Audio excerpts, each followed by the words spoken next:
はい、こんにちは。MD ジャックです。愛です。耳の妖精、ミミです。三つ股の矛、トリアイナでおなじみのこのロゴは TRI ですね。今回のレビューは TRI ドラコです。パッケージのこの漢字、これは何？竜座のことね。竜座といえばドラゴンシリューカー。発音は天龍座だね。シェンロンって聞こえる？あ、そうね。案外馴染みあったのね。ところでジャックさん、ドラコは確か8月発売だったと思うんですが、ちょっと遅めのレビューになりますよね。ほら、ちょうど夏休みでレビュー休んでる時だったから、EC イヤホンズさんからレビュー依頼はいただいてたんだけどね。今回少し時間が取れそうだったんで、改めて送ってもらったんだよ。ああ、そういうことでしたか。EC イヤホンズさん、ありがとうございます。では、早速見ていきましょう。パッケージ内容から見ていくよ。そんなに大きくないけど、しっかりした外箱から出てきたのは、まず本体。縦長なんだ。その下にはケースがあって、ケースの中にケーブル、そしてイヤーチップが3種類、計9ペア入ってた。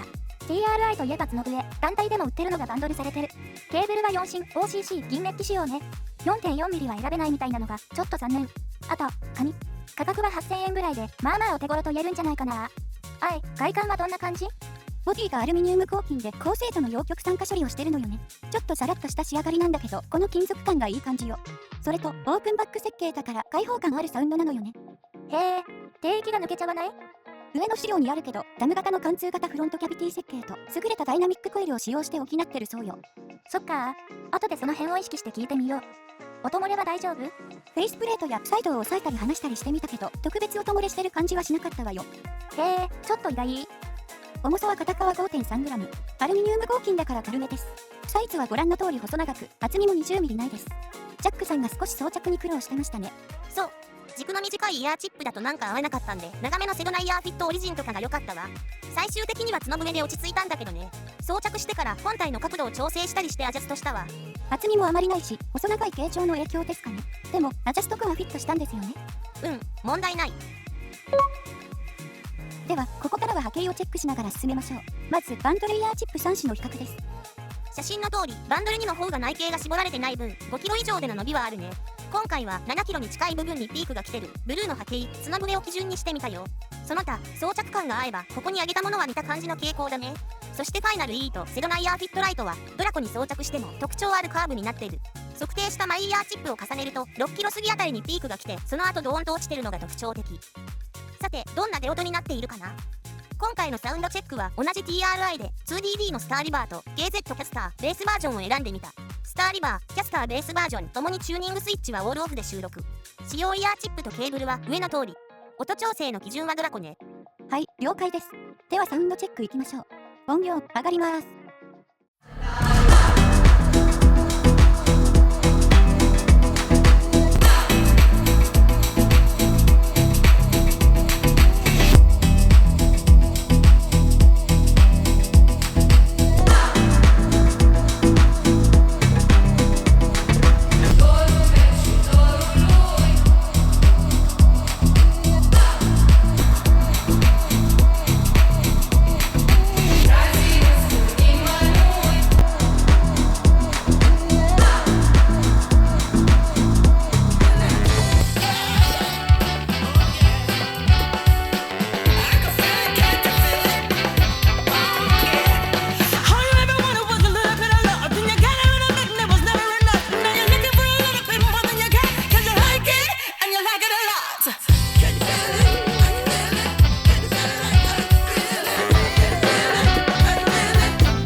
はい、サウンドチェックでした。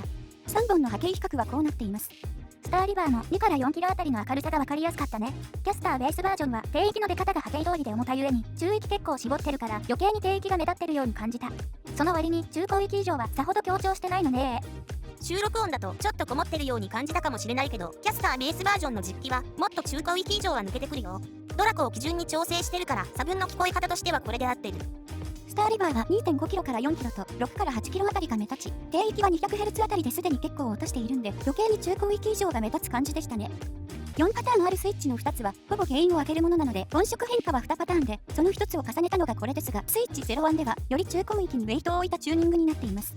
この辺りの大域のドラコは2本の中間的な出方にも見えるね。そして中域をあまり落としてないのが特徴。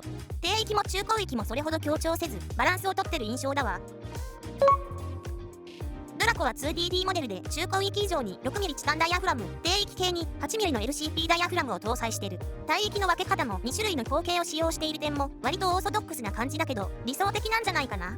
第一印象は高質な出音という印象だったよ。ではドラコを聞いた印象をお願いしますね。購入時 3.5mm のケーブルしか選択肢がなかったこともあって、イージーイヤフォンズさんからリケーブル用に KB や ST12 4.4mm2 ピンも送ってもらった。エントリークラスのリケーブル用ケーブルで1700円ぐらいだけど 3.5mm に比べるとパワフルで改造感も上がる印象だわ。もちろん 3.5mm 接続の時とのレベル差は合わせてる。食感は柔らかめで扱いやすいし、音質も癖のない感じでなかなかいいね。じゃあドラコに ST12 を装着して聞いた印象ね。低域が強めのミックスの曲でちょうどいいと感じるので、低域自体はやや控えめ。好みに合わせて低域を EQ で少し盛ると印象がだいぶ変わる。ベースは聞き取りやすく、スラップのプルとかが気持ちいい。キックは若干引っ込み気味。スネアは軽めで明るく目立つ。ローナリよりスナッピー側優先の傾向。フロアタムはアタック感あってかなりいい。低中域から中域があまり落ちないのでリファレンス曲の再現性は高い。ボーカルは前に出てくるけど、この帯域が全体的に緩やかに持ち上がって谷がないのでバックも一緒に持ち上がってきてちょっとガツッとした感じ。もう少し山谷あって整理できるとベター。シンバル系は結構しっかり鳴っていて曲によってはちょっと出過ぎと感じることもあるけど、オープンバック設計の効果か空間が広いのでさほどうるさいとは思わない。やっぱりやや中高域から高域寄りのバランスになるんですかね。そうだね。でもわざとらしくない適度で自然な開放感が高域寄りのバランスを中和してる感じするね。それでいて音自体は近めで改造感は高いんだわ。個人的にはこんな風に少し EQ で補正すると低域が安定して低中域がすっきりするんで、このセッティングで色々聞いてみて気に入ったわ。万人受けする質感とはちょっと違う感じだけど特徴がはっきりしているモデルなんで、こういう傾向が好きな人にはおすすめだね。そうですね。愛はこれからジャックさんの EQ セッティングでじっくり視聴させてもらいます。 OK。 ということで TRI のオープンバック 2DD モデルドラコとリケーブル用ケーブル KB や ST12 のレビューでした。ではまた次の動画で。ご視聴ありがとうございました。 MD ジャックチャンネルはイヤホンレビューを音と波形た言葉で表現します。チャンネル登録お願いします。